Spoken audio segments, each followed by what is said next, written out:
Buenas tardes a todos y a todas. Vamos a dar comienzo a esta primera mesa de este congreso. Primeramente, pues agradecer tanto al comité científico como al comité organizador el dejarnos poder estar aquí presentes en esta mesa y sobre todo a ustedes, compañeros y compañeras, que hacen que esto sea posible. Vamos a iniciar, creo que con una de las mesas que todos queremos, que es una mesa bastante importante en la que nos van a dar pues todas las claves de esa parte de si tenemos competencias o no tenemos competencias para prescribir o no. Y yo siempre pienso en que la competencia se define como capacidad y sobradamente los profesionales de enfermería estamos como profesión autónoma más que capacitados para poder prescribir y sobre todo hacerlo ahora que lo tenemos regulado. No estamos haciendo nada nuevo, sino simplemente estamos regulando aquello que llevamos haciendo durante muchísimos años. Para ello tenemos el placer de contar con don Francisco Corpas Arce, abogado y director de los servicios jurídicos del Consejo General de Enfermería de España. Nada más que con más de 25 años de experiencia en esos servicios jurídicos y que ha visto pues toda nuestra evolución a nivel legal, no solo como profesión, sino con nuevas competencias y nuestro desarrollo profesional, y que viene a darnos pues esas pinceladas necesarias para terminar de creérnoslo y afrontar nuestra actividad asistencial de la manera que lo tenemos que hacer. Francisco, agradecerte pues muchísimo personalmente y creo que en nombre de todos que estés aquí y que nos clarifiques pues muchísimo las actividades que vamos a realizar. Pues muchas gracias.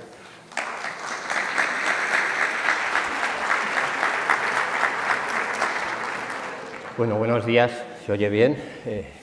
En primer lugar, agradecer la invitación tanto al comité organizador como al colegio y al Consejo Canario, a todos los presentes por acompañarnos. Ya se ha repetido mucho. Yo creo que hoy es un gran día y la verdad es que cuando pensaba cómo hacer un poquito más asequible esto de lo jurídico, que todos sabemos que se hace muy espeso, y empezar una jornada así con cosas de este calibre pues a veces frena, pues se me ocurrió una frase parafraseando a Joan Manuel Serrat: hoy es un gran día. Hoy es un gran día porque los que hemos vivido todo este proceso jamás podríamos llegar a imaginar que estaríamos hablando de la prescripción enfermera, a pesar de la terminología, como ha destacado el presidente del Consejo General, pues de la forma en que estamos haciendo. Y como vamos a ver jurídicamente, con la seguridad y con el encuadre tan completo que estamos teniendo, aunque todavía es un camino que falta por terminar. No hemos llegado a la cima de la montaña, pero ya llevamos un buen trecho recorrido. A mí me gustaría empezar esta presentación que traigo hoy aquí con una serie de pinceladas o de antecedentes o conceptos previos para que sepamos bien en qué marco se encuadra esta prescripción enfermera. Porque a veces se habla directamente de la prescripción, pero se olvida que estamos en el marco que ha establecido dos leyes fundamentales, como son la Ley de Cohesión y Calidad del Sistema Nacional de Salud y la Ley de Ordenación de las Profesiones Sanitarias. Y estamos hablando de las prestaciones sanitarias y de la salud pública. Y en ese marco, efectivamente, nos encontramos todas estas prestaciones, que son más que conocidas, incluida la prestación farmacéutica, que es en la que se encuentra enclavado la prescripción de todos los profesionales sanitarios que intervienen en ella. Y dentro de estas prestaciones nos encontramos con la cartera común de servicios, que es la manera en la que se plasman esas prestaciones, el instrumento a través del cual se hacen efectivas. Incluye, como muchos saben, la cartera común básica, la cartera común suplementaria y la de servicios accesorios. ¿Cuál es el matiz que diferencia a alguna de ellas? Pues lo vemos un poco aquí. En principio se trata de prestaciones las de carácter común básico cubiertas de forma completa por parte del sistema y que además se realizan en la atención al paciente con un carácter básico, como dice la propia normativa. La suplementaria, nos encontramos con prestaciones que se hacen en dispensación ambulatoria y sujetas a aportación del usuario. ¿Qué quiere decir esto? Que va a haber prestaciones que en alguna parte tengan carácter gratuito y otras que tengan esa aportación complementaria. Lo conocemos, pero esta es la base jurídica de esta situación, ¿vale? Y luego está la cartera común de servicios accesorios que no son cubiertos por el sistema y que están sujetos a esas prestaciones por parte del paciente porque no se consideran esenciales en el sistema, son más bien de carácter complementario. Bien, ¿cómo se define en la Ley de Cohesión la prestación farmacéutica? Pues es una prestación que comprende medicamentos y productos sanitarios. Esto ya ha dado mucho juego porque toda la evolución que estamos teniendo con la prescripción enfermera en el caso de los medicamentos parece que está muy claro, pero el debate con los productos sanitarios, como se suele decir, no ha hecho más que empezar. Y nos vamos a encontrar y nos estamos encontrando con cuestiones tan relevantes jurídicamente como si un medicamento está sujeto o no a prescripción médica, que eso está regulado, o si un producto sanitario está o no sujeto a prescripción médica. Los productos sanitarios no se clasifican en sometidos o no a esa prescripción médica. Esa es la primera cuestión que debemos tener clara. Los productos sanitarios no tienen esa diferenciación. Las normas que regulan esta prestación farmacéutica principalmente en lo que a nosotros nos interesa son la Ley del Medicamento y los reales decretos que la desarrollan, entre ellos el Real Decreto de Receta Médica y Orden de Dispensación y el Real Decreto de la Prescripción Enfermera. La ley también define, en este caso la Ley del Medicamento, los medicamentos de uso humano. Sabéis que hay medicamentos de uso humano y de uso animal también. En ese sentido, y aquí lo que más me interesa destacar, que actúan los medicamentos de forma farmacológica, inmunológica o metabólica sobre el paciente. Cuando no se produce esta actuación estamos hablando de los productos sanitarios. El producto sanitario no tiene este carácter, ¿vale? Se consideran medicamentos en todo caso los medicamentos de uso humano y de uso veterinario, las fórmulas magistrales, los preparados oficinales y medicamentos especiales previstos en la ley. Normalmente, las fórmulas magistrales, preparados oficinales y medicamentos especiales tienen incluso su propia regulación específica y no me quiero extender demasiado en ellos porque vamos a centrarnos más en el carácter general de los medicamentos. Como decía antes, los medicamentos se clasifican en medicamentos sujetos a prescripción médica y medicamentos no sujetos. Esta diferenciación hoy en día yo mantengo que es obsoleta, porque a día de hoy hay 3 profesiones que están clasificadas como prescriptoras, ahora lo veremos, en un determinado nivel, en el artículo 79.1 de la propia Ley del Medicamento, que son médicos, odontólogos y podólogos. Entonces, hay medicamentos sujetos a prescripción podológica y hay medicamentos sujetos a prescripción odontológica, si se quiere decir. Esta clasificación en el tiempo tendrá que cambiar, por algo que también vamos a explicar aquí, porque al final la actuación sobre el medicamento es la que es y por tanto el único matiz que se está debatiendo aquí muchas veces es hasta dónde llegamos, con qué medicamentos y en qué procedimientos y bajo qué fórmulas. Por tanto, aunque sirvió esta fórmula de diferenciación y sobre todo para que la Agencia del Medicamento pueda establecer una clasificación de los mismos, a día de hoy es algo que a medida que está avanzando el sistema normativo se ha quedado ya obsoleto y habrá que modificar también. Son medicamentos sujetos a prescripción médica, los regula la ley, los que tienen o presentan algún peligro directa o indirectamente, incluso en condiciones normales, si se utilizan sin control médico. Eso está escrito así en la ley. Esto es la base de lo que muchos dicen, de que si no los usa el médico, pues hay un peligro para la salud del paciente. Esto no es real. Lo que sucede aquí es que es el establecimiento de la actuación médica proviene simplemente de la fijación de su propia competencia de establecer un tratamiento para un paciente. Por tanto, a partir de ese tratamiento para el paciente, estamos hablando de que enfermería, lo sabéis mejor que yo, utiliza esos medicamentos y sobre todo es quien los aplica y los administra. Por tanto, la prescripción per se, la determinación de un medicamento u otro, tiene una responsabilidad derivada del momento en que se decide qué medicamento vamos a usar, pero no desde el momento en que se habla de la aplicación de ese medicamento. La administración de medicamentos es una competencia enfermera histórica, de toda la vida. Por tanto, no se puede decir que hay peligro para los pacientes porque haya una prescripción, porque haya una decisión sobre qué medicamento voy a utilizar, porque al final el que lo va a utilizar es la enfermera.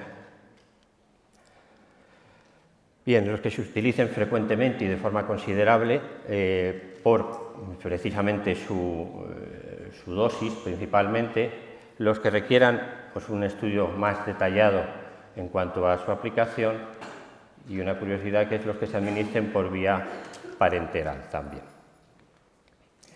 ¿Cuáles son los medicamentos no sujetos a prescripción médica o cuál es la definición? Pues en realidad es una definición negativa, es decir, los que no son de prescripción médica. Y lo dice así la ley. Los que no necesitan de un diagnóstico preciso. A mí me gustaría saber qué es un diagnóstico impreciso.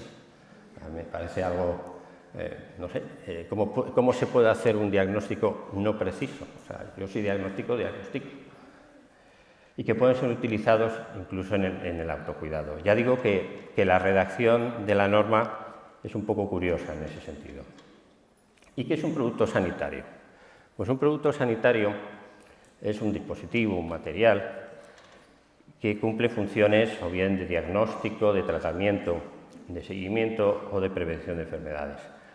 Esto de los productos sanitarios está cambiando todos los días. Fijaros que ya se ha incluido el término hasta software. En determinados productos están condicionados e incluso se estudia en las universidades ingeniería biomédica dirigida precisamente a diseñar productos para la atención sanitaria, ¿no? Pero lo más importante era lo que decía antes, que estos productos sanitarios no incluyen medios farmacológicos, inmunológicos ni metabólicos en la acción con el paciente, ¿de acuerdo?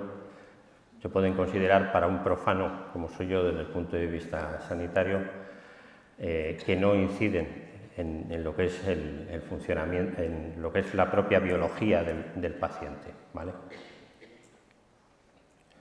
He traído aquí también la definición de producto cosmético, porque con los temas que están saliendo hoy en día también, pues hay muchas confusiones. Si puedo o no puedo prescribir un producto cosmético. A ver, el producto cosmético, como bien dice aquí, no es un producto sanitario. Por tanto, es un producto que está dirigido a limpiar, perfumar, modificar aspecto, proteger, etc. Pero no es un producto que deba ser ni prescrito, ni sujeto o no sujeto a prescripción médica. Muy importante, de cara sobre todo a la prescripción, y esto es algo en lo que sí me gusta incidir mucho. Desde el momento en que estamos reclamando que somos prescriptores, tenemos unas obligaciones de farmacovigilancia mucho mayores. Y por tanto hay una responsabilidad derivada de estas obligaciones que tenemos de comunicar las reacciones y los efectos adversos que se puedan producir precisamente con los medicamentos y productos sanitarios. Por tanto, es verdad que a mayor nivel de competencias adquirimos mayor responsabilidad. Por supuesto, en eso crece una profesión y en eso crece precisamente por esa capacitación y ese reconocimiento legal que se hace. Pero hay que ser conscientes precisamente de ello a la hora de trabajar con ello. Bien, ¿cuál es la regulación de la prescripción enfermera hasta ahora? Decía que es un buen día, hoy es un gran día, porque este tipo de presentaciones nosotros las venimos haciendo, yo recuerdo en hospitales en varias comunidades autónomas, pues desde el año 2010, 2011, mis compañeros que están aquí, algunos íbamos de hospital en hospital explicando y nos miraban como si fuéramos, yo qué sé, una carreta de esta de circo que vendíamos una pócima y una cosa rara, un crecepelo maravilloso, una cuestión así. Y no, les decíamos, esto es una realidad, y es una realidad que va a llegar, y que estamos peleando porque llegue como organización profesional. Y por eso digo que es un gran día, porque no solamente ha llegado, sino que se ha quedado y se va a extender, y tenemos que trabajar precisamente porque se extienda. Porque en aquel entonces había una confusión muy clara entre prescribir y recetar. A nosotros nos llegaban consultas de que una enfermera nos llegaba a decir: tengo obligación de cumplimentar los talonarios de recetas que me deja firmados el médico. Esto nos ha llegado a nosotros, a la asesoría jurídica. Eso es una carga administrativa. ¿Eso se puede considerar prescripción? No. Como bien decimos aquí, prescribir es algo más. Prescribir implica el cuidado directo, tratamientos iniciados por la enfermera en función, como lo vamos a ver más adelante, tanto de su propia capacidad de diagnóstico como del diagnóstico médico previo. Y por tanto, la prescripción es un elemento más competencial, es un elemento que afecta precisamente a la propia naturaleza de la profesión. Es un elemento que ya está incorporado a ese ámbito de competencias. Está incorporado por una ley, porque muchas veces dicen, no, es que no hay una norma de rango legal que atribuya la prescripción a las enfermeras. Claro que la hay. El artículo 79.1 de la Ley del Medicamento se modificó precisamente en una redacción con la que, como decía antes el presidente, en todos los procesos de negociación, pues intentas ir entrando, ir metiendo la cuña para ir consiguiendo cosas. Y es verdad que no era la redacción más adecuada ni la que más nos gustaba, pero era la manera de ir entrando y abriendo la puerta. Recetar no es más que cumplimentar un formulario con unas determinadas características que también vamos a ver y que proviene también, incluye unas instrucciones genéricas sobre la administración de ese medicamento. Como sabéis, para prescribir, para la prescripción enfermera hay que estar acreditada. Esto nos ha llevado a varios debates y a una intensa negociación en todos los niveles. Inicialmente, la capacidad para acreditar en la primera norma estaba atribuida, como sabéis, al Estado, al propio Ministerio. Eso se hizo con una finalidad, que era simplificar y unificar el proceso. Simplemente era la manera de que una sola entidad acreditara a todos los enfermeros y enfermeras de España. ¿Qué pasó? Que cuando tocas aquí la palabra acreditación, ya la acreditación se asimila a la acreditación de la formación, a la acreditación de la capacitación, y no tiene que ver nada la acreditación de una competencia nueva, como es la prescripción enfermera, con la acreditación de la formación. Esto se recurrió ante el Tribunal Constitucional y al final el Constitucional dijo que esto era competencia de las comunidades autónomas. ¿Y eso a qué ha llevado? Pues a que un proceso que se podía haber resuelto en un tiempo muy corto, pues se haya dilatado mucho más en 17 comunidades autónomas, cada una estableciendo su propia normativa de acreditación, diferente. Hay comunidades autónomas que han acreditado solo a los profesionales que trabajan en el sector público y se les ha olvidado, hemos tenido que insistir, la acreditación para los que trabajan en el sector privado. Finalmente se ha hecho. Pero todo este proceso es un proceso que ha ralentizado la efectiva implantación de la prescripción enfermera. Y luego ha habido otro elemento muy curioso, y es que los requisitos exigidos, que están ahí puestos, que es un año de experiencia profesional o la superación de un curso gratuito, pues ha llevado a dos situaciones muy llamativas desde el punto de vista legal. Todos sabéis que los títulos de grado actuales incluyen en sus competencias las competencias sobre prescripción, o como dice la normativa, sobre uso, indicación y autorización de dispensación. Un graduado actual o graduada actual sale con esa capacitación derivada de su propio título. Bien, nosotros defendimos que precisamente ese graduado o graduada no necesitaba hacer ningún curso más, porque ya tenía y tiene esa formación. Por una interpretación del Tribunal Constitucional en una sentencia sobre el Real Decreto de receta médica, pues la cosa derivó en una incongruencia, que es que a los profesionales recién licenciados que no tienen ese año de experiencia profesional, en teoría tienen que esperar a alcanzar ese año o hacer la formación. Mientras que antiguas enfermeras que tienen el título o bien de ATS o por convalidación o de diplomado o diplomada que no incluía esas competencias, pues como ya tienen un año de experiencia profesional, ya pueden acreditar. Ciertamente no es lo más lógico y coherente, pero así es como terminó de quedar la norma. Y luego, por otro lado, con el proceso de realizarlo a través de las distintas comunidades autónomas, cada una ha hecho lo que ha considerado más adecuado. Y además con toda la lógica del mundo. Desde el punto de vista jurídico, a veces tenemos que atender a lo que es la realidad social. Y la realidad social, como se ha dicho ya aquí, es que las enfermeras vienen practicando estas actuaciones desde hace muchísimos años. Entonces, entender que encima haya que hacer un curso o que haya que esperar a tener toda esa capacitación, pues realmente no deja de ser un poco incongruente.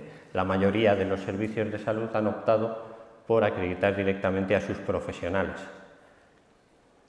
En el caso de los especialistas ocurre exactamente lo mismo, lo único que el requisito adicional es tener ese título, pero con el agravante de que en los programas de las especialidades también están incluidos las capacitaciones para prescribir, por tanto, con mayor sinsentido, por así decirlo.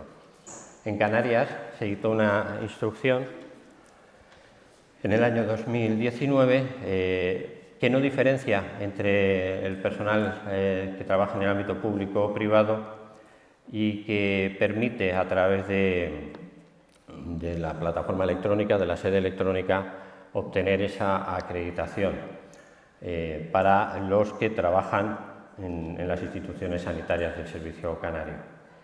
El resto tienen que hacer su solicitud con la aportación de los documentos correspondientes y la resolución se tiene que dictar en el plazo máximo de 3 meses y si no se dicta ningún tipo de resolución hay silencio administrativo positivo, es decir, se entiende concedida la acreditación. Esto en la práctica puede plantear un problema de que no tenemos el papelito que dice que estoy acreditado. Tengo mi petición, han pasado más de 3 meses y nadie me ha dicho nada. Entonces, lo que se suele hacer normalmente y lo que aconsejamos a las personas que puedan estar en esta situación es que soliciten una certificación que se llama de acto presunto, es decir, certifíqueme usted que no me ha respondido en esos 3 meses y que por tanto tengo la concesión por silencio administrativo, ¿vale? No me voy a extender mucho en lo que es la definición de cada uno de los tipos de prescripción, porque mis compañeros van a ahondar en ello, pero sí deciros que la regulación que tenemos en España, en el Real Decreto de Prescripción, incluye tanto supuestos de prescripción autónoma, que serían todos los medicamentos no sujetos, y todos los productos sanitarios. Y la colaborativa es la que se está haciendo, la que se va a hacer a través de los protocolos y guías de actuación consensuados en una comisión constituida en el Ministerio, donde están representados tanto las dos organizaciones colegiales como los distintos ámbitos de la Administración donde se aplica todo esto. Están representadas comunidades autónomas, está representado el ámbito militar, las mutualidades, etcétera, etcétera. En esas reuniones es donde se analizan, se establecen y se preparan estas guías y protocolos y se validan para luego su posterior publicación en el Boletín Oficial del Estado.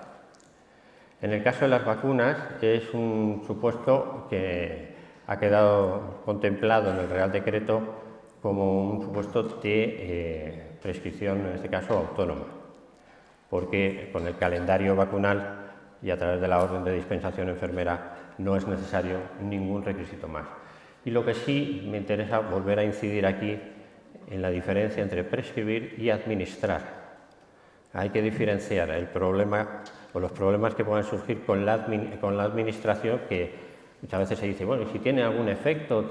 Eso es un problema de la administración de la vacuna. Pero la prescripción viene ya avalada por el calendario y, por tanto, no tiene por qué establecer, más allá de que podamos conocer en cada paciente su situación específica que pueda recomendar o no la administración de la vacuna, no tiene por qué suponer ninguna merma para la salud del paciente el que una enfermera esté prescribiendo esa vacuna. Esta diapositiva no la voy a comentar entera porque es más técnica, pero yo la traigo aquí sobre todo para que seamos conscientes de la situación en la que estamos. Cuando empezamos a hacer las presentaciones en los colegios y en los hospitales, esta era la diapositiva que llevábamos y no llevaba ninguna de las descripciones normativas, no ponía directiva, no ponía real decreto, no ponía nada de eso. Nos basábamos, eso sí, en los artículos 4 y 9 de la LOPS, que hablan de la autonomía profesional y científica de todas y cada una de las profesiones sanitarias, y en el artículo 59 de la Ley de Cohesión y Calidad, que habla precisamente de esa capacidad de diferenciar los dos procesos de atención, el médico y el enfermero. Pero hemos ido llenando con el tiempo. El tiempo nos ha ido aportando y hemos ido consiguiendo esas normas que hacen que hoy esto sea una realidad jurídica. Y cuando alguien quiere poner en duda desde el punto de vista jurídico todo el tema de la prescripción enfermera, le contestamos con esto. Le contestamos, como bien se ha adelantado antes, con un diagnóstico enfermero que está regulado en una directiva europea, pero que está incorporado también al derecho español mediante un Real Decreto de transposición de esa directiva y de incorporación. Y, por tanto, esa competencia para el diagnóstico enfermero, está reconocida por el ordenamiento jurídico español. Nadie puede negarla. Bien, la prescripción enfermera, como sabéis, hubo dos reales decretos, uno del año 2015, que no fue todo lo satisfactorio que quisimos, que además provocó muchas impugnaciones en toda España, con alguna suspensión cautelar incluso de algún juzgado, recuerdo en el País Vasco, por ejemplo, y dio lugar a que hubiera que rehacer algunos de los redactados de los artículos, y de ahí salió el Real Decreto del año 2018. Y por último, las intervenciones enfermeras. Poca gente sabe que hay un Real Decreto del año 2010 que recoge dentro del conjunto mínimo de datos que hay que incorporar en las historias clínicas las clasificaciones de las intervenciones enfermeras, de los diagnósticos y de los resultados. ¿Qué quiere decir esto? Pues que a la hora de incorporar esos datos nosotros podemos y debemos utilizar esas clasificaciones para incorporarlas ahí. Y lo que está diciendo es que hay una serie de intervenciones enfermeras, todas las que sabemos de NANDA, NIC y NOC, que tienen un reconocimiento, en este caso, normativo, y permiten que las utilicemos. Si no, pues simplemente se dejaría libertad de hacerlo de cualquier manera, pero se ha optado en ese Real Decreto por incorporar ese criterio, como podía haber sido otro, pero se ha elegido precisamente eso. Por eso nosotros decimos y sostenemos, y así lo hemos defendido en todos los sitios que podemos, que esas clasificaciones de las intervenciones y de los diagnósticos son un cuadro competencial derivado de toda la normativa que nos da la base para que se pueda saber qué hace una enfermera. El problema que tenemos con la definición que hay en la LOPS de la profesión enfermera es que prácticamente lo define como la profesión titular de los cuidados. Pero hoy en día el concepto de cuidados está, entre comillas, muy manoseado.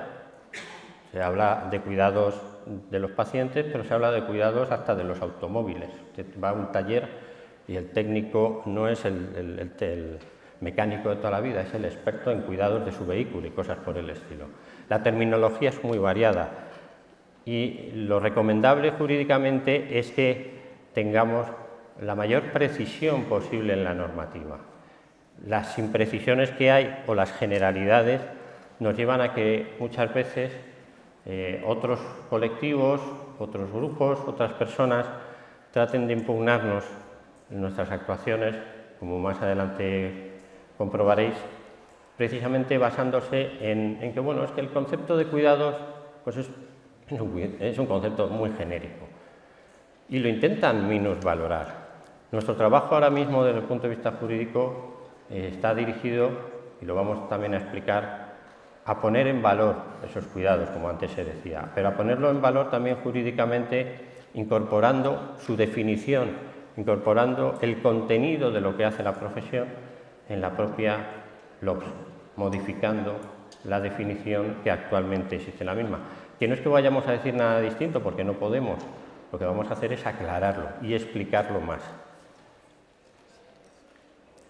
La normativa, esto es muy importante, deja a salvo las competencias de las matronas, porque las matronas tienen sus competencias reguladas no solamente por la norma española, sino también por directiva europea. Y por tanto, nadie puede intentar ponerlas en duda, como también ha estado pasando. ¿Cuál es la situación actual, por tanto, ante todo esto? Bueno, la ley del medicamento habla de receta médica, como se decía antes.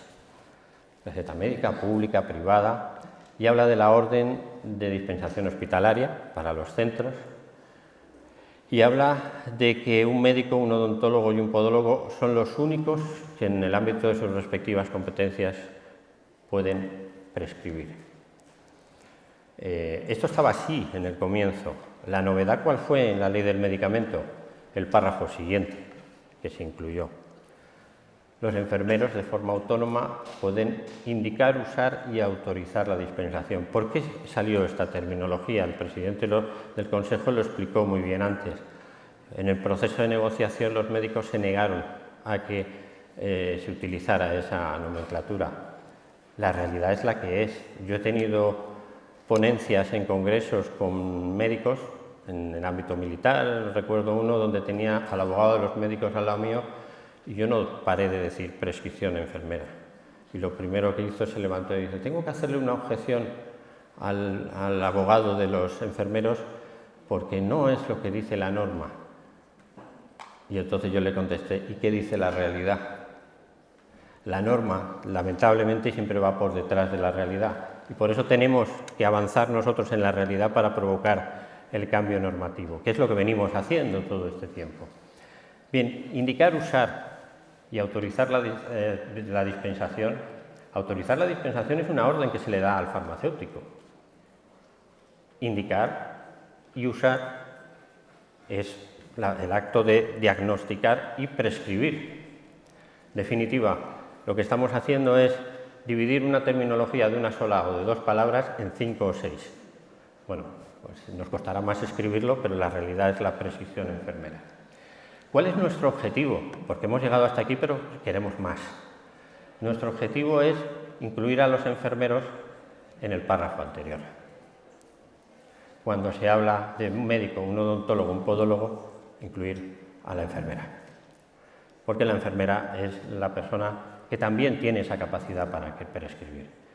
Y en ese sentido, lo explico más adelante, hemos elaborado una proposición de ley para modificar la ley del medicamento y la LOPS, como decía antes. La orden enfermera de dispensación. Es que nos cuesta mucho, claro, se podría dar la receta enfermera, pues, orden enfermera de dispensación. Bueno, aprenderemos a vocalizar mejor en las exposiciones y estas cosas, pero es el instrumento por el cual se materializa esta prescripción enfermera. También incide en que hay que estar previamente acreditado. No nos olvidemos que la acreditación es elemento esencial para poder prescribir tanto medicamentos como productos sanitarios, ¿vale? En el ámbito de las competencias y bajo los requerimientos que se establecen en la normativa aplicable. Como también se decía al principio, nos da un poco igual que se llame así, porque el anexo de este Real Decreto, que es el que establece los modelos, dice muy claramente que la orden de dispensación se somete a los criterios básicos establecidos para la receta médica. Entonces se puede llamar como quiera, pero al final es lo mismo con los lógicos cambios. Si hay que poner la identificación de la enfermera, si hay que poner el código de acreditación, etcétera, etcétera, o el protocolo en virtud del cual se aplique. En el sistema público, el Real Decreto establece ya los modelos. Pero fijaros que el propio Real Decreto en los modelos ya recoge el diagnóstico. Y por tanto, nadie puede poner en duda de que nosotros vamos a poner en la orden de dispensación el diagnóstico enfermero. Y luego hay que poner también los datos de identificación, el código de acreditación y en algunos casos, como vamos a ver también, se puede poner el número de colegiado. En el sistema privado le corresponde a los consejos generales de las distintas profesiones, en este caso al Consejo General de Enfermería, establecer los modelos, los talonarios de las distintas, en este caso, recetas enfermeras. Y hay que hacerlo con medidas de seguridad que permitan garantizar su trazabilidad y evitar su manipulación o su uso indebido. Y eso nos obliga a establecer una serie de medidas y de criterios que permitan controlar que no va a haber fraude en la utilización de los talonarios, ¿vale? Yo haría una pregunta también. Muchos que hemos acudido a un médico en una consulta privada nos hacen una receta en un papel con el membrete del propio médico, sin siquiera. Pero es verdad que el Consejo de Médicos tiene su modelo y lo tiene establecido, y Enfermería también, hoy lo vamos a ver, está trabajando en ello muy avanzado ya. Los protocolos están previstos para lo que se llama la prescripción colaborativa, la que está dando tanto que hablar, porque lo que se hace es seguir lo que establece el Real Decreto, y es que en esos protocolos se determine, bueno, los casos en que es necesaria una validación, dice la norma médica previa. Hay casos en que no será necesaria, pero habrá casos que sí, pues el protocolo lo debe indicar. Y luego debe indicar también cuáles son las intervenciones que debe realizar cada profesional colaborativamente. En definitiva, nada distinto a los protocolos que hay en otros ámbitos de la actuación sanitaria.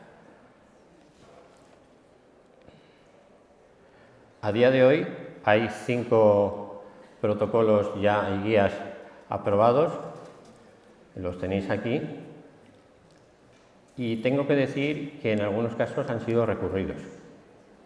Han sido recurridos previamente en vía administrativa ante el propio Ministerio, por parte de quienes han participado, de algunas personas que han participado en los procesos de elaboración. Algo que no se entiende.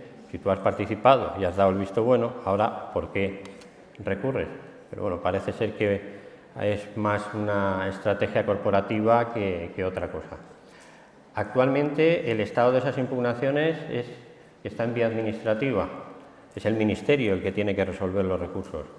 Con lo que decida el Ministerio, cabrá recurrir a la vía judicial en lo que se llama un procedimiento contencioso administrativo. Pero en principio la cuestión está pendiente de lo que decida. No se ha pedido la suspensión, por tanto, los protocolos y las guías se aplican y se están aplicando sin ningún tipo de problema.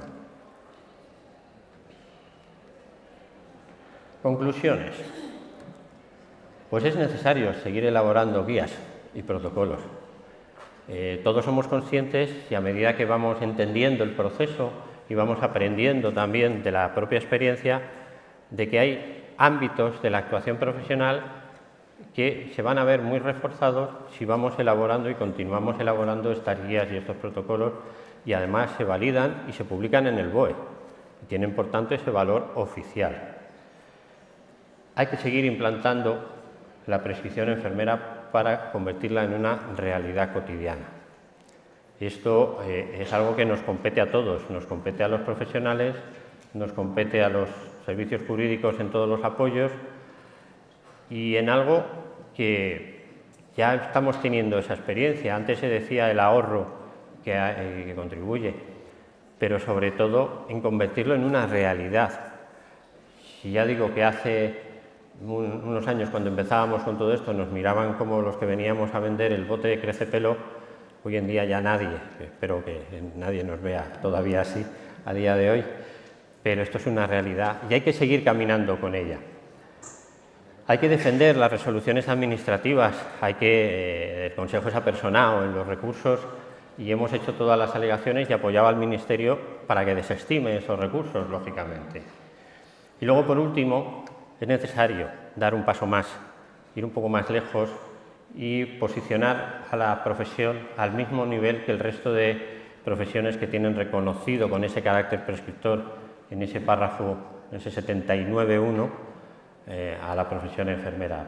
Y eso, la única manera que hay de hacerlo es modificando la ley del medicamento, paralelamente también la ley de ordenación de las profesiones sanitarias, y realmente es lo que estamos tratando. Evidentemente que necesitamos para ello contar con los grupos parlamentarios, con los partidos políticos, porque como sabéis las leyes se tramitan en el Parlamento, en el Congreso y en el Senado, y ellos son los que tienen que ver las bondades de todo ello. Y en ello estamos trabajando ahora, precisamente, aunque políticamente pues sea un momento un poco complicado para ello, pero no vamos a dejar de trabajar, vamos a seguir precisamente impulsando como lo hemos venido haciendo hasta ahora. Y por último, este camino, esta montaña que decía al principio, estamos cerca de la cima, estamos ahí donde están esas dos personitas que veis en la fotografía. Hemos caminado muchísimo y nos quedan riscos complicados, no sabemos, si uno mira la foto no sabemos por dónde vamos a llegar hasta la cima, pero vamos a llegar. Así que con todos vosotros y con vuestra colaboración estamos nosotros aquí para ayudaros, para apoyaros y para hacer todo lo que sea necesario para alcanzar ese posicionamiento profesional. Muchas gracias.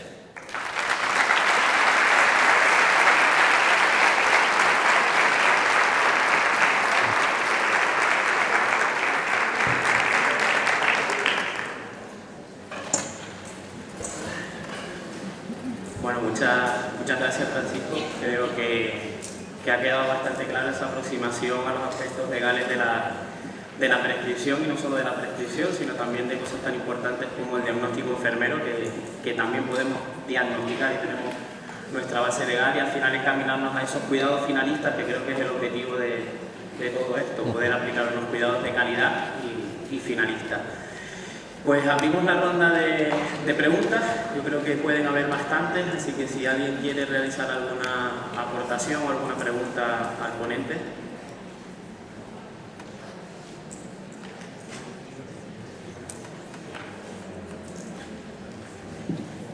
Por allí tenemos una. Hola, ¿qué tal? Buenos días. Una pregunta, cuando habló del tema del formulario, ¿no?, de la receta, digamos, comentaste algo de que había que poner el diagnóstico enfermero. Si puedes hablar un poquito más. Se oye con mucho... Sí. Cuando hablaste del tema de la receta enfermera, que pusiste como una imagen, comentaste algo de que había que poner diagnóstico enfermero en la receta. Sí. O diagnóstico médico, diagnóstico enfermero. A ver, aunque lo vamos a explicar más adelante, que lo he dicho, he avanzado que las intervenciones enfermeras, en este caso, pueden provenir del propio diagnóstico enfermero o pueden provenir del diagnóstico médico. No obstante, mis compañeros que van a intervenir a continuación lo van a explicar con más detalle. Pero sí, la propia ley lo contempla así. Gracias. Vale. ¿Alguna otra pregunta? Oscar.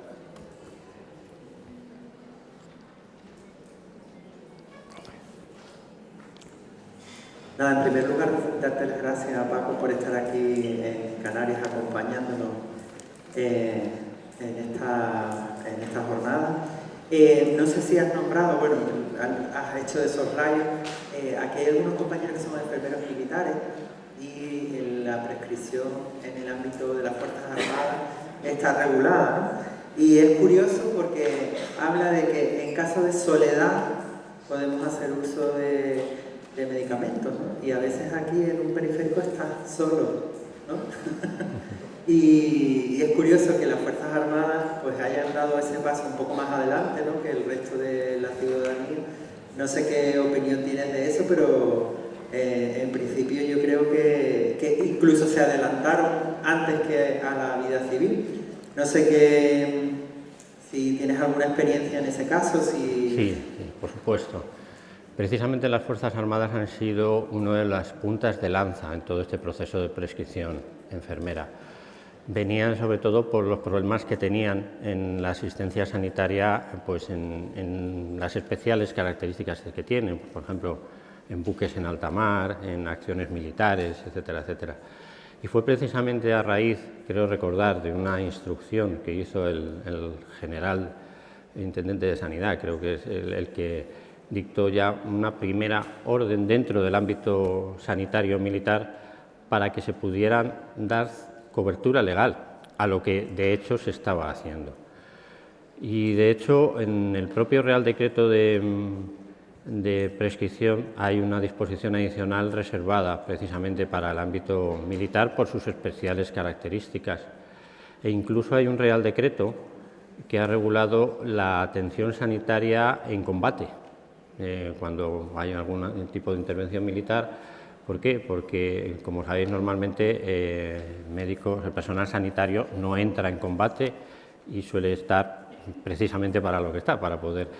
Pero hay situaciones en las que los propios compañeros militares tienen que asistir de urgencia a los compañeros heridos en una acción de esas características.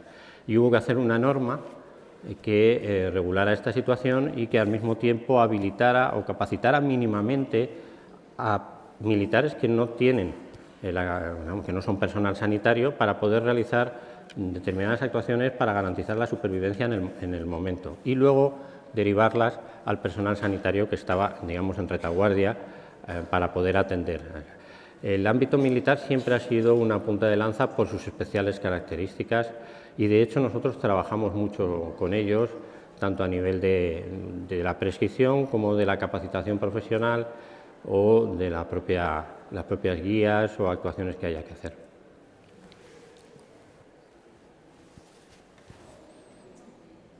¿Alguna otra pregunta que quieran abordar? Francisco, sí me gustaría preguntarte, también un poco en colación de lo que ha dicho Óscar, trasladar esa función de verlo solo a muchos compañeros y compañeras que trabajan en un soporte vital avanzado que se define con una composición de personal como técnico de emergencia sanitaria, enfermero, grado, y en caso necesario del servicio se pondría un médico en el cual enfermería diagnostica, enfermería puede tratar e incluso aplicamos no solo guía consensuada, sino si es necesario y ante riesgo vital del paciente aplicamos medicación en base a nuestras capacitaciones también, a protocolos y guías. Mi pregunta es, ¿podemos? ¿No podemos? ¿Qué pasa en esos casos? ¿Dónde está la prescripción fuera de todas esas partes? Y sobre todo, si no lo hago, ¿qué pasa? ¿Qué pasa? Bien, el problema de la realidad de la aplicación de cualquier competencia profesional es que la regulación siempre se queda en un ámbito muy general. Por mucho que queramos descender a la casuística, y esa es la experiencia que tengo yo después de 25 años, siempre sale el caso que nunca has previsto, siempre sale la curiosidad, el tema extraño que dices, bueno, es que no habría pensado en él.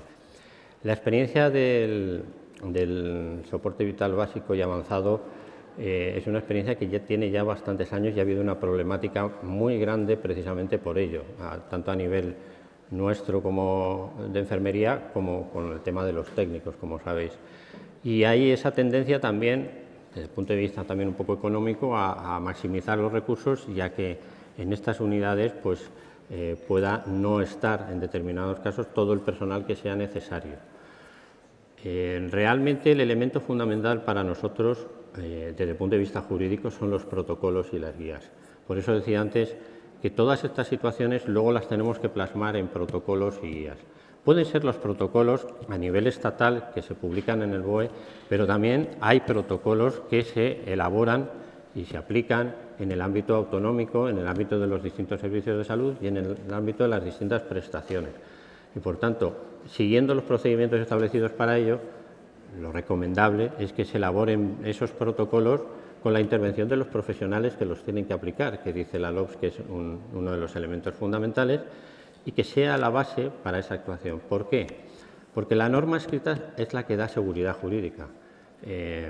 Hay millones de casos en instituciones penitenciarias, nos cuentan cuando reciben la llamada del médico que no está en el centro, pues póngale tal medicación. Ya, pero ¿y cómo dejo yo constancia de la llamada de que este señor me ha dicho que le ponga esa medicación? No lo tengo. Entonces, todo lo que sea por escrito a nivel sobre todo de protocolos es un elemento siempre de seguridad jurídica y, por tanto, yo sé, a mí veo sonrisa de todo el mundo, ya, pero ¿y si no se puede escribir porque hay actuaciones que son urgentes? La urgencia está protegida legalmente también. Es decir, cuando uno, por las propias necesidades del servicio, actúa sobre la base de su competencia y su capacitación y, por tanto, lo hace en ese momento de urgencia y emergencia con una prioridad, que es atender al paciente y salvar su vida. Y, por tanto, ahí hay una cobertura legal plena. Ahora, si ya es una actuación que es recurrente, que se hace todos los días, eso hay que protocolizarlo y hay que impulsar. Precisamente uno de los elementos de seguridad y de implantación de la prescripción enfermera es que impulsemos los protocolos en todos los niveles. Muchas gracias. Teníamos una pregunta aquí. Hola, primero que nada, muchísimas gracias. Ha sido una ponencia genial, muy clarificadora. Y quería preguntarle a usted que ha estado escalando esta montaña tan escabrosa, ¿por qué piensa que para enfermería ha sido un proceso tan largo en España el llegar a este punto? Cuando en otros países de Europa ya se hace mucho, además fue como muy natural, o sea, se evolucionó de forma natural e incluso se pide a los enfermeros en otros países que se formen y se les agradece que lleven a cabo estas competencias. Parece desde enfermería, y a lo mejor es lo más fácil acusar a que muchos compañeros médicos se ven como un poco inseguros frente a lo que vamos a hacer. Creo que además esto está cambiando, cada vez trabajamos más en equipo, ¿no? Y vemos que las nuevas generaciones no tienen ningún problema en trabajar a codo con nosotros.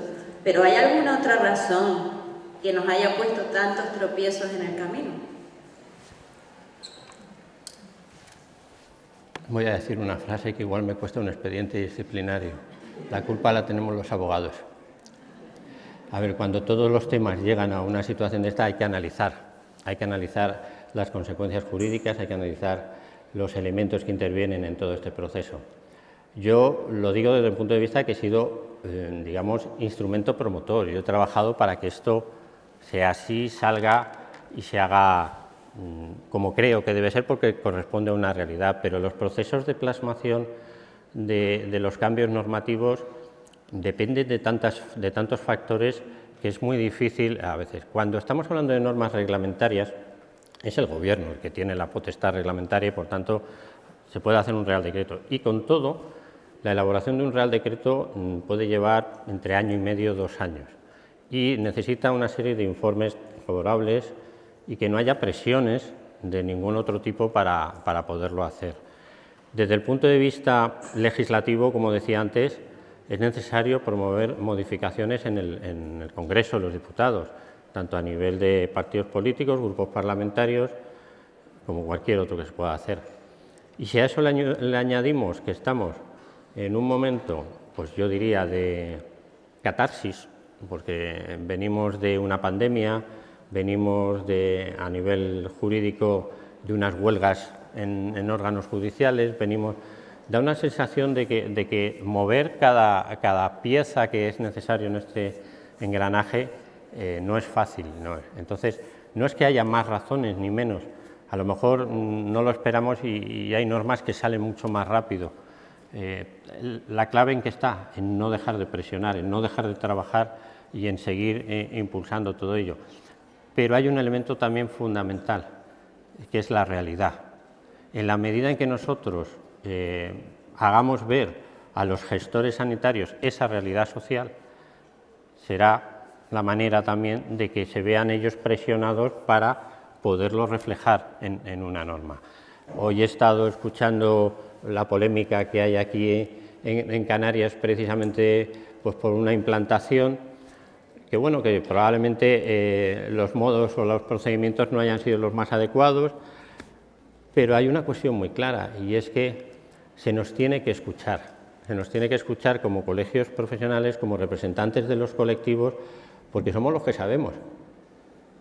Porque el que hace la ley, el señor que está en el ministerio o en la consejería, se tiene que asesorar, y se tiene que asesorar de los que realmente conocen la situación y la viven en el día a día.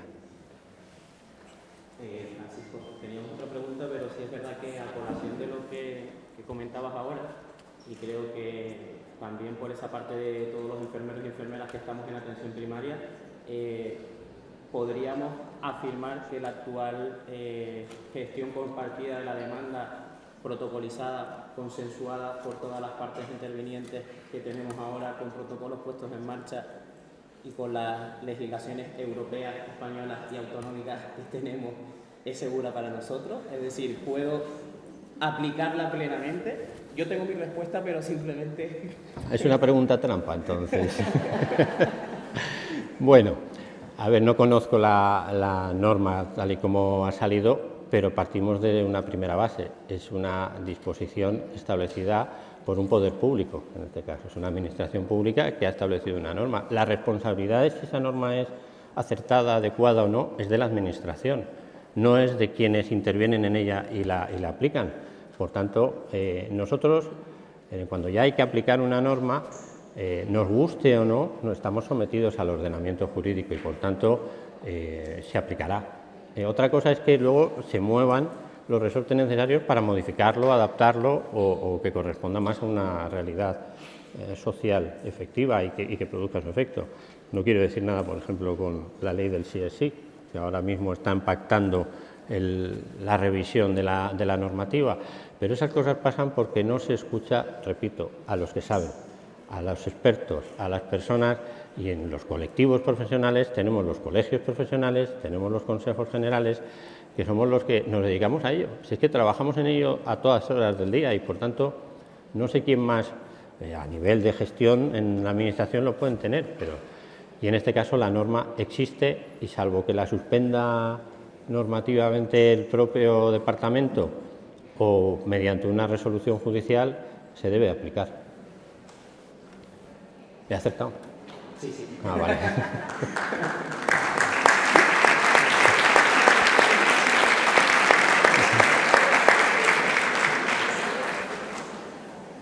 Aprovechando que tenemos tiempo para el café, yo quiero darle un apunte de realidad de esos comentarios en contra de la gestión de la demanda por parte de enfermería. Las críticas las hace una persona que no conoce el protocolo, que por lo que declara desconoce totalmente el protocolo, no ha abierto ni la primera página seguramente, porque su temor es los antibióticos, en eso se centra, y en todo el protocolo aparece que si hay una indicación de antibióticos se fuerce con el médico para que éste le confirme la prescripción. Entonces eso partiendo de eso. Este señor se ve que lleva mucho tiempo en los despachos y no conoce la realidad de los compañeros que trabajamos con los pacientes, y por tanto hay que acatar con prudencia lo que comenta. Sí es cierto que apela a la seguridad de los pacientes, ya que estamos poniendo en peligro a los pacientes jugando con eso, con la opinión pública. Pero este señor también dice que la eutanasia es asesinar a las personas, también lo ha dicho en la radio, por tanto hay que coger con cautela las declaraciones que hace con respecto a todo, es decir, con respecto a todo lo que tiene que ver con los procesos habituales. Seguramente sus compañeros de su colegio, pues la mitad más 100.000 opinan lo contrario que esa persona, pero lógicamente él tiene que defender un patrimonio y una, bueno, estatus que los aleja totalmente de la realidad, que la realidad es que los compañeros trabajamos en equipo, tomamos decisiones en equipo y el centro de todo el sistema es el paciente, no son los profesionales, son los pacientes en ese sentido. Es que esa es la clave. El modelo ha cambiado. El centro del sistema no es el médico, el centro del sistema sanitario es el paciente. Y los equipos de profesionales se articulan multidisciplinariamente en torno al paciente. Y hay resistencias a ello, eso es evidente. Todo cambio genera pues, sus reticencias, sus miedos, sus temores. Pero antes se ha dicho aquí, ¿qué dicen los médicos de base? ¿Qué dicen los médicos que están en esos equipos? ¿Qué reconocen? Pues que son necesidades del día a día. Si al final, si el objetivo es el paciente, no hay más que sentarse a hablar y establecer las normas, porque de las cosas buenas que tiene la Ley de Ordenación de las Profesiones Sanitarias, para mí son dos: el reconocimiento de la autonomía profesional y científica de cada profesión y el reconocimiento de los equipos de profesionales. Entonces, orientados siempre al paciente. Entonces, el eje es el paciente y, por tanto, el equipo de profesionales puede establecer, incluso con delegación de competencias, si fuera necesario, eso está establecido legalmente, dentro de las competencias de todos sus integrantes, lo que hace cada uno, respetando lógicamente el carácter general, pero con ese protocolo establecido de forma consensuada, no veo yo ningún problema. Y los miedos, a ver, esto que se dice, ¿no? Es que si, lo que decíamos antes, un antibiótico que puede tener un problema, es que los médicos no tienen casos de responsabilidad civil profesional. Es que no hay médicos que se dejan gasas en un quirófano dentro de un paciente. Es que no hay médicos que prescriben un medicamento y se equivocan. Todos nos equivocamos, todos los profesionales sanitarios, todas las personas nos equivocamos. La responsabilidad civil y su aseguramiento está precisamente porque no somos robots, no somos inteligencia artificial de esta que hay ahora ni nada por el estilo. Somos personas que cuando aplicamos, pues por tensión, por circunstancias, por lo que sea, que luego se analizarán, tenemos eso. Entonces, crear instrumentos para que la atención sanitaria sea lo más consensuada posible, lo más plasmada por escrito y lo más adecuada a las necesidades del paciente, perfecto. No sé quién se puede oponer a eso. ¿Teníamos alguna otra pregunta por aquí?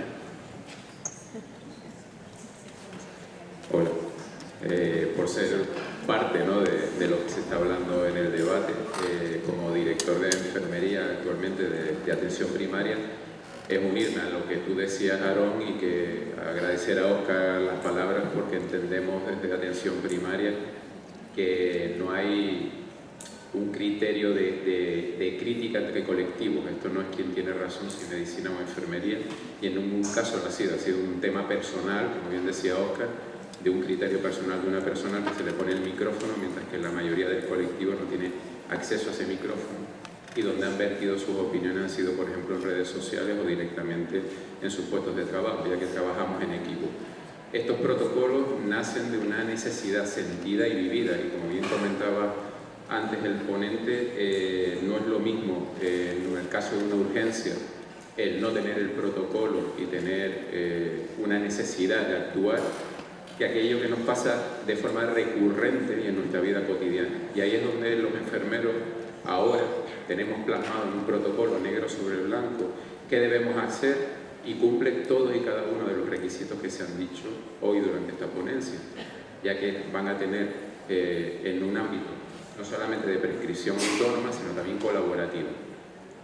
El criticar el que tengamos estas competencias a estas alturas, o que también tengamos este tipo de actuaciones a estas alturas, es desconocer el sistema sanitario, es desconocer la realidad. Cataluña, desde el año 2005, Comunidad Valenciana, Andalucía, lo comentaban antes, en toda España, nuestros compañeros han tenido la seguridad jurídica en sus actuaciones diarias, porque esto simplemente ha sido poner en un documento lo que hacíamos hasta ahora sin algo que nos avalara, porque todos aquí hemos curado heridas sin la intervención nunca de un médico, donde nosotros hemos valorado, hemos diagnosticado, hemos puesto tratamiento, y donde hemos hecho un informe de continuidad de cuidados igual en un hospital y lo hemos recibido en atención primaria, donde simplemente en el del médico ponía, va con una herida, veas informe de enfermería. Y esa realidad es la que intentamos plasmar ahora. Yo quisiera aquí también mostrar el apoyo y darle las gracias al colegio, tanto de Las Palmas como al de Tenerife, por el apoyo que nos han dado estos días en los medios de comunicación en respuesta a ese ataque frontal, donde si nos sentimos heridos porque ignoramos el ruido, lo ignoramos, nos ponemos a trabajar, nuestros compañeros médicos nos apoyan, vamos centro por centro explicando de qué va, pero si nos ha dolido como enfermeros una frase que decía que al paciente el Servicio Canario de Salud lo castiga porque lo va a atender una enfermera. Yo creo que eso sí que ha sido una salida de tono total, que es lo que ha puesto el debate al final, porque no queríamos entrar a darle más bombo a alguien que no se lo merece y simplemente seguir trabajando, apoyando y teniendo estas herramientas. La jornada esta no la han puesto votando, como se dice, es decir, hoy aquí cualquier compañero de atención primaria podrá tener la tranquilidad que cuando llega a su puesto de trabajo y tenga un protocolo, verá que es totalmente legal, que tiene un respaldo y que por fin va a estar tranquilo en su puesto de trabajo. Entonces simplemente era comentarlo y dar las gracias por las apreciaciones que han dicho en unos días que no están siendo fáciles para todos los que estamos aquí. Rita ha tenido que salir, José Ángel ha tenido que salir públicamente para defender algo que está superado en otros sitios y que parece mentira que aquí todavía estemos justificándonos porque podemos hacer nuestro trabajo.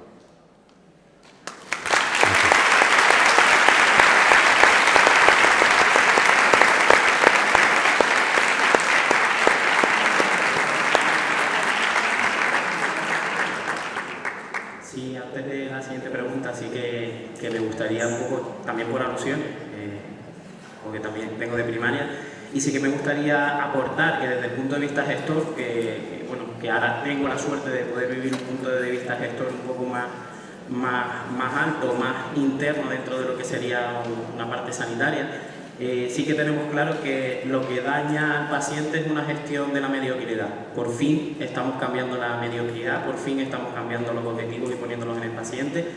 Y desde el punto de vista gestor, nuestra obligación es sacar el máximo rendimiento de todos los profesionales y por fin se está sacando el mayor rendimiento de los profesionales enfermeros. Y para mí, como enfermero gestor, no hay mayor orgullo que poder defender en todos los estamentos que somos lo que somos y se nos está regulando el trabajo que venimos haciendo día tras día desde hace muchos años con calidad, con protocolos, con evidencia científica y con calidad asistencial y de cuidado. Yo personalmente darle las gracias no solo a ustedes como directores, que coinciden muchos aquí, compañeros que hemos coincidido, colegio y demás, sino darle mis felicitaciones a todo el resto, que son los que están haciendo que los que estemos arriba luchemos cada día con más ganas para que esto siga adelante. Así que yo me sumo a esa felicitación y por supuesto que son días difíciles, pero aquí estamos, que es donde debemos estar y demostrar lo que tenemos que demostrar, que no es en redes, ni en televisiones, ni es dándole bombo a aquellas cosas que particularmente creo que desde el punto de vista de egocentrismo no tenemos ni que atender. Estos balones fuera y seguir nuestro partido, que es otro. Y ya, pues, nos lo ha dicho Francisco, lo tenemos a huevo, como dice en la jornada. Así que gracias, porque creo que es lo que estamos siguiendo todos, Ray. Sin más.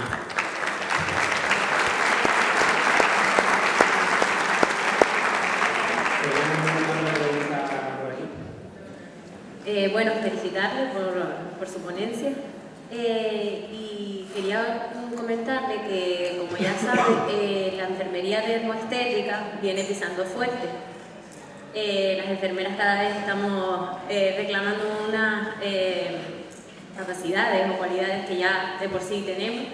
Y claro, surge la duda porque, como decían los compañeros anteriormente, hay una campaña de desprestigio en redes sociales, de determinados medios de comunicación sobre nuestras competencias, con un máster que ya lo habilita y que están tratando con productos sanitarios como puede ser el hialurónico. Y como decía la otra compañera, que en otros países ya incluso enfermeras pues tratan productos con medicamentos como pueden ser Botox. Entonces, la pregunta viene dirigida hacia ahí, hacia ese tema, si se está regulando algunas guías, alguna ley que pueda que pueda responder a estas inquietudes por parte de las enfermeras que están haciendo estos másters. Me alegro que me hagas esa pregunta, como se dice habitualmente. Daría para hacer una ponencia, un congreso, porque es algo muy novedoso que venimos trabajando con ello, yo creo que en los 3, 4 últimos años. Aquí hay un punto de partida fundamental que no se nos tiene que olvidar. Las competencias enfermeras son las que están reguladas, establecidas a nivel normativo, y son competencias que se desarrollan en los distintos ámbitos. Uno puede trabajar en transporte, puede trabajar en primaria o puede trabajar en el ámbito privado, en esto de los cuidados dermoestéticos. ¿Qué quiero decir con esto?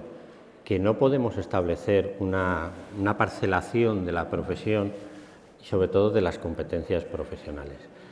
Y lo que aquí se ha producido pues es una situación compleja, derivada precisamente por unas sentencias que se han difundido del Tribunal Supremo, donde lo único que ha dicho el Tribunal Supremo es que una resolución que hizo el Consejo General no es correcta, pero no es correcta por su contenido.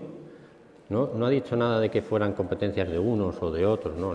Lo que ha dicho el Supremo es que la función de ordenación profesional que tienen los colegios profesionales no se materializa o no se puede materializar en esa resolución concreta, y es la que anula, porque de alguna manera dice que no tenemos que entrar a definir competencias profesionales, que eso lo hace una ley.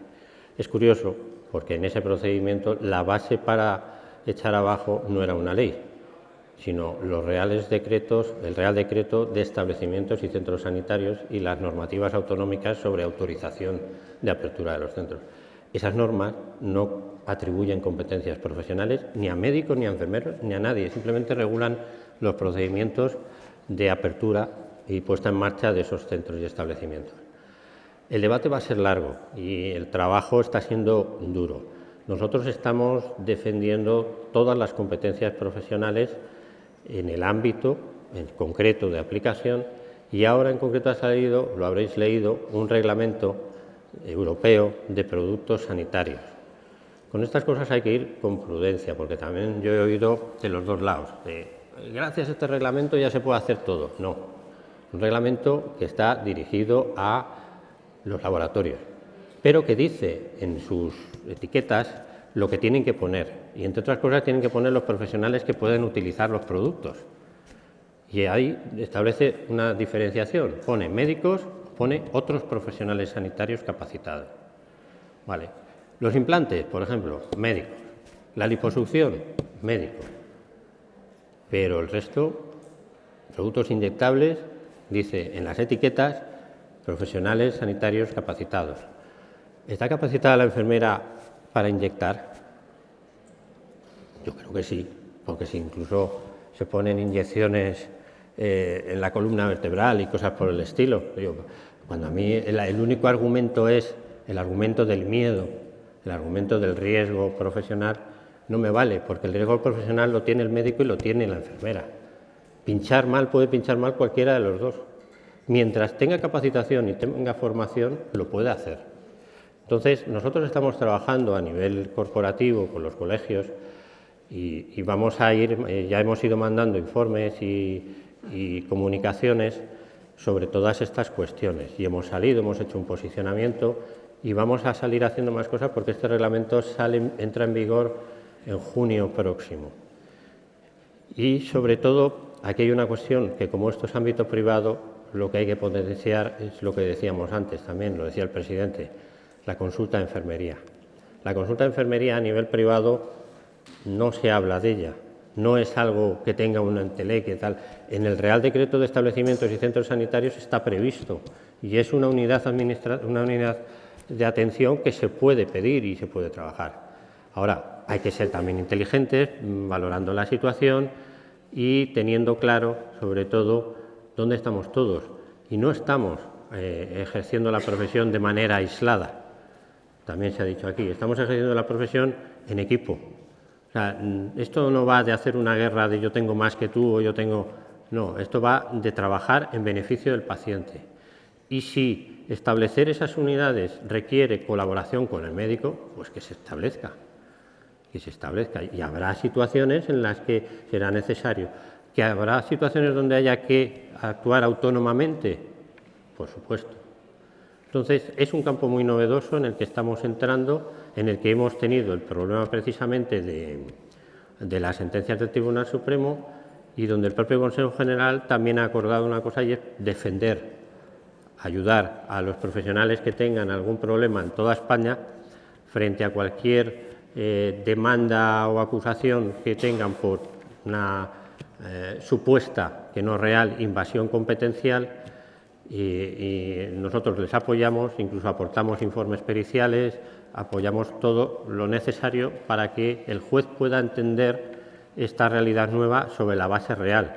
La realidad es nueva, la realidad asistencial, por todo lo que conlleva, pero las competencias enfermeras son las mismas y son las que están reconocidas en todos los niveles. Y no podemos decir que porque se trabaja en un área se tienen menos competencias de las que se puede tener. Termino con un solo ejemplo.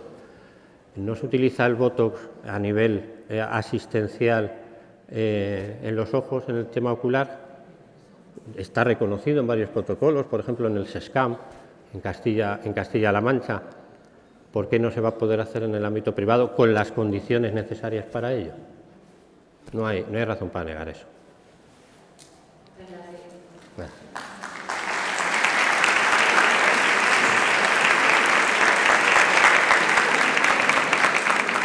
Bueno, pues creo que después de esta ronda de preguntas, que creo que ha sido tan fructífera como tu exposición, Francisco, da por concluida esta mesa, no sin antes agradecerte pues, tu presencia. Creo que has aclarado mucho y que hemos removido bastante conciencia, y gracias a ustedes por estar y al comité por haber pensado en traer a alguien tan especialista para sacarnos de dudas. Así que seguimos con el café y nos vemos en breve con la siguiente mesa. Muchas gracias.